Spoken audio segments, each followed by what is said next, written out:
Hey, welcome to the channel. It's Thursday and it's about 7 o'clock in the morning. I thought I'd come out a little bit early today. I've got a bunch of stuff to do today and I wanted to get a video out, tonight. And so I thought I'd come up to the park and just walk around a little bit and see what's going on and get a little story to tell you from back in the United States. It is really kind of mind-blowing, but it's something that unfortunately it happens, and it happened to this guy, and I'll tell you about it. But anyway, I'll turn the camera around. You can see there's a lot of people out getting exercise today.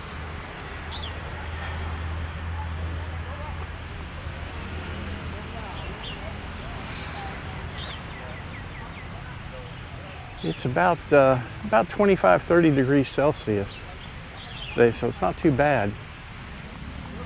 These guys are playing a game, and I'm not sure exactly which one they're playing. The sun's kind of bright and I can't really see what they're doing. See if I can get out of that sun so you can see.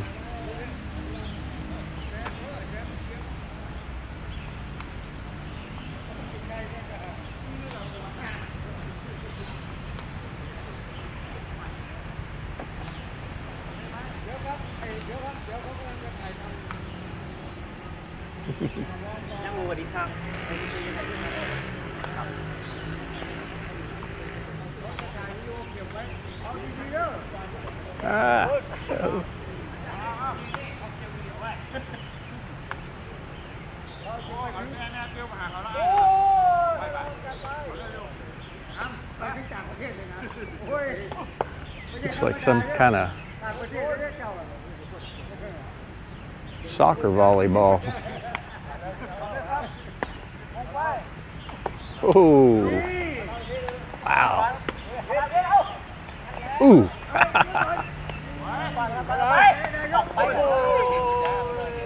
Well, we'll get walking around. He's getting warmed up. Swadee Kap. Italy. Italy. Italy? No. Hang dong. No, just the shirt.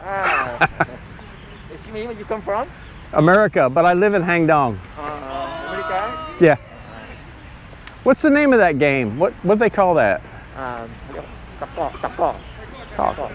Like kind of like volleyball, soccer. No. Same football. Okay. So we'll get walking here and I'll tell you the story.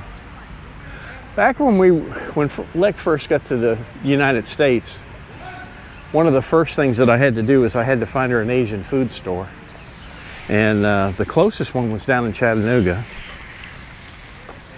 And unbeknownst to me, that was kind of, when we got down there, that was kind of her link to the Asian community in the area of Tennessee that we lived in. Apparently all the ladies shop there and they have a little group. Well, anyway, she made friends and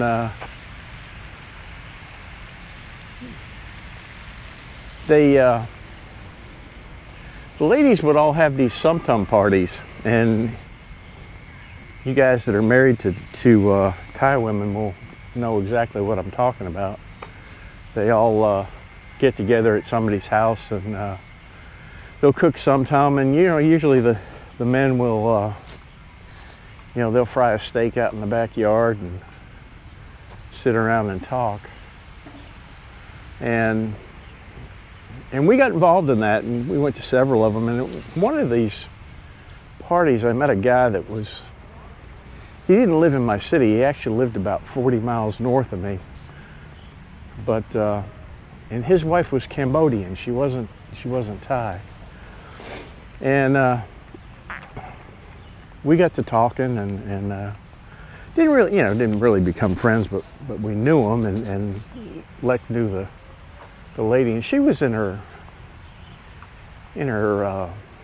early 30s, and apparently he was an engineer and he was very well off. My guess he was pushing his 60s anyway, and he had gone to Cambodia on business, And he met this woman. She was a tour guide, and he had hired her to take him around and show him some of the sights. And I guess he was there for probably about a month. But anyway, they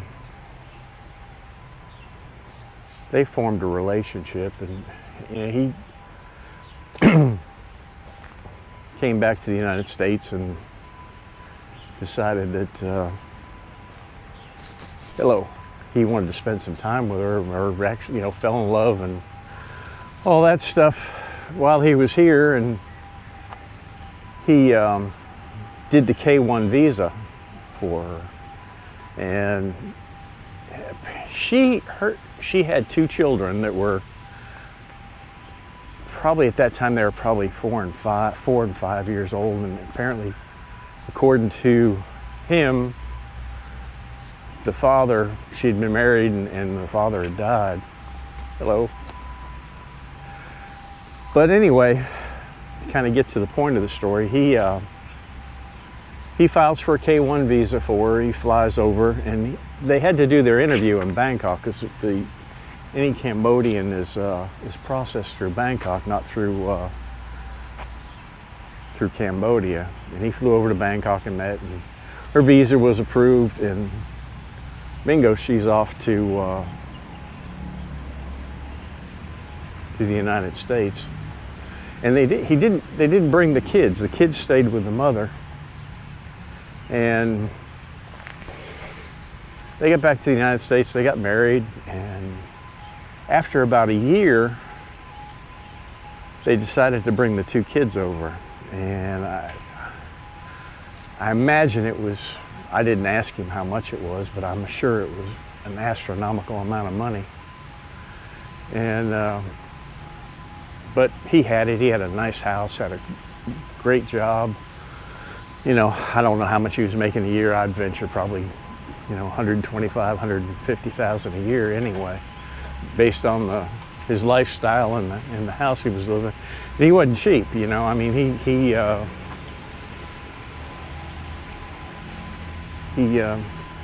lived good, and he wasn't cheap with her either. And when we met him, they pretty much seemed to get along real well, and everything was going good. The kids had already got there, and he had put the kids through school, into schools, and really just, really took to the kids real well. And he apparently he adopted the kids after I think a year or 2. And some of this has happened after we've got here, so I may be a little bit vague on what I'm saying, but the basis of the story will click when I get to it. But anyway, she, after she's been there for about 4 years, she goes ahead and gets U.S. citizenship. And like I said, he adopts the kids, and the kids get citizenship as well.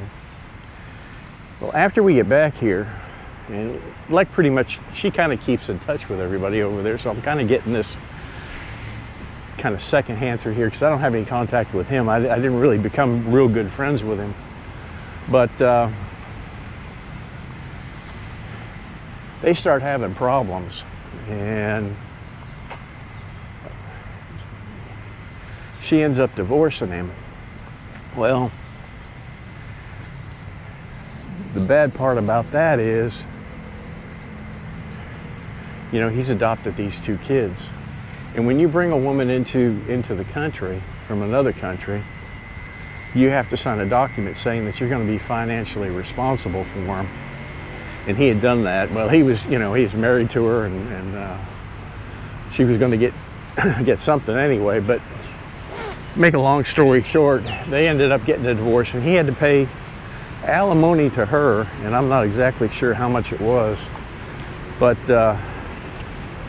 he also had to pay child support for those 2 kids, which was probably a pretty good chunk of change. And I don't think he lost his house or anything like that, but he he had to provide enough support where she could live with her 2 kids and survive. And you know, that's things like that happen. Wow, water looks nice. Unfortunately, you know, the real clincher to the story is now she's a United States citizen. She's got a real hefty income coming from her alimony, plus the child support that she's getting from him for the 2 kids that aren't really his. And I mean, he was really attached to those kids, so I don't think he probably doesn't mind paying it. But the clincher is, and I just got this from Lek, that now she is trying to bring a guy over from Cambodia. Now, the question I have is, back when he met her, had her husband really died or not? You know, is this the father of her kids that she's trying to bring over? And I haven't heard whether she's been successful at it or not, but you know, it really put him in a bad spot. He's not only is he supporting her, he's supporting these 2 kids that aren't even his, and you know, kind of left high and dry. I kind of feel bad for the guy, but you know, when you go into these situations, you need to go in with open eyes. You need to not necessarily think with your heart as much as you think with good common sense. And obviously, sometimes love is blind, but it doesn't need to be too blind. You need to think about what can happen. Please wear a mask. I don't see anybody wearing masks. That's probably an old sign. But you need to think about what can happen in these situations if they go south. And obviously he didn't. You know, I mean, nobody goes into a marriage thinking that they're going to get divorced. If they did, none of them would ever get married. But I have no clue how much he's paying, but I would venture to say, based on his income, every month he's shelling out a pretty good chunk of change. And the bad thing about it is he's a real nice guy, and you know, like I said, he took real good care of her. Took care of the kids. The kids were, you know, had the best clothes, and you know, just a lifestyle they wouldn't have had it not been for him. And I've read stories before of situations like that, and I haven't heard any of them here in Thailand, but I've heard in other countries where women they'll marry a foreigner, come over to the United States or whatever country it is, get citizenship, and then divorce the foreigner, and then petition for their husband to come over. And I think it might be a little bit more prevalent in the Philippines than it is here. I haven't heard of it actually happening to anyone with a Thai wife. Hello. And that's the first one I've heard of, you know, in Cambodia. But he got stung, no doubt. This is really a nice park. In the afternoons, about 5 o'clock, this place will be packed. This morning, there's not too many people. Oh, I got Elvis over here sitting on the bench. It's the first time I've seen that. It might be the Thai version of Elvis.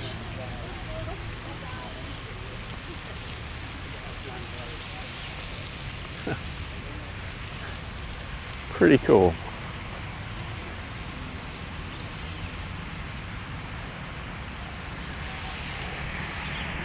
We walk over here by this fountain. But that would be a rude awakening for anybody to have something like that happen to them. So,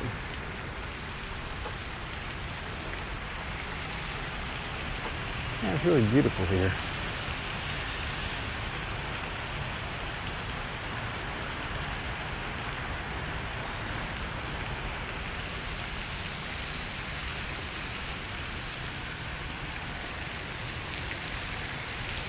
Every time I come in here, I see something different that they've put in.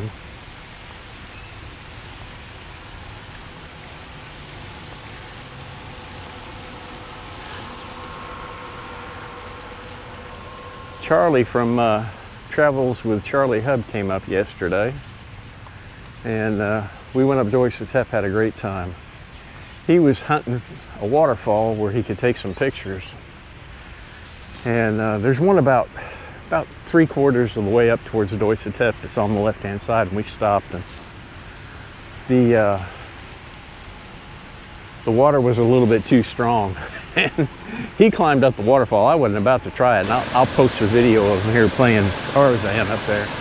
But I was sitting there thinking, I said, buddy, if you fall, I said, about the only thing that I'm going to be good for is calling 1669 to get rescued out here to pull your butt up out of the ditch. But he was lucky he didn't bust his butt. But it was kind of interesting. There were a lot of people up there yesterday. There were a lot of tour buses in the city yesterday, and I don't think it's Chinese because I don't think they've got here yet. That guy's going right at it. But it seemed to be. Now we had breakfast yesterday at Breakfast World, and there seemed to be a lot of people from South America here because they're all speaking Spanish, and I couldn't tell whether it was South Americans, people from Spain, or it didn't really sound Mexican, so I don't think it was Mexicans, but there is definitely a group of Latin Americans that are here, because when we were in Phuket we met some people from Brazil, so they're definitely coming here, which is good. I mean, it's good to get a diversity of people here. I was just reading on the news this morning that the 3rd case of monkeypox has shown up in Thailand, and it's a guy that has no connection to the other 2 cases, so there's no telling. He's a foreigner, and they're thinking that he brought it in from outside the country. So we'll wait and see how that goes. Does not look real promising. Here's some Chinese writing.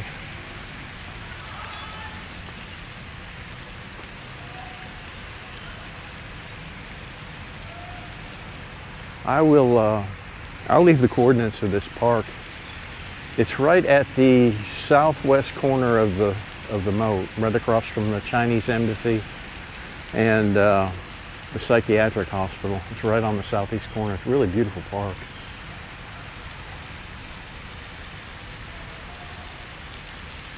And we'll walk on out of here.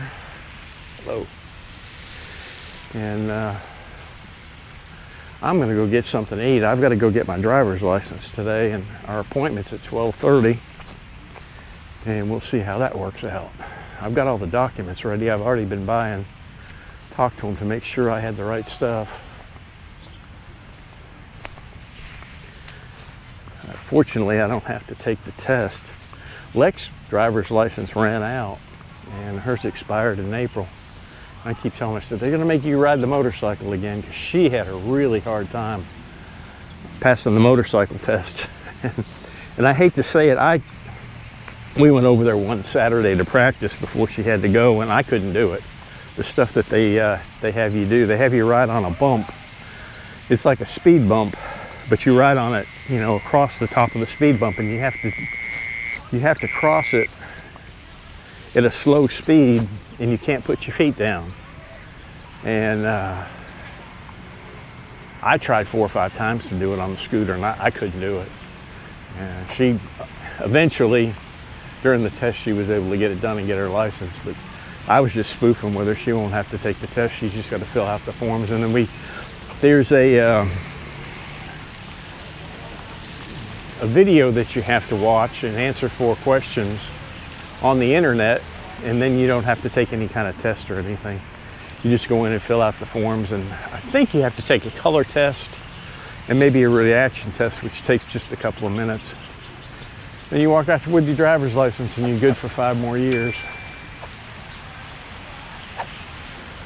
Well, I'm gonna head back to the car, and I may stop and get something to eat before I go home. I don't know yet. I haven't really made up my mind. But anyway, I appreciate you all stopping in, and we'll see you on the next one. Bye-bye.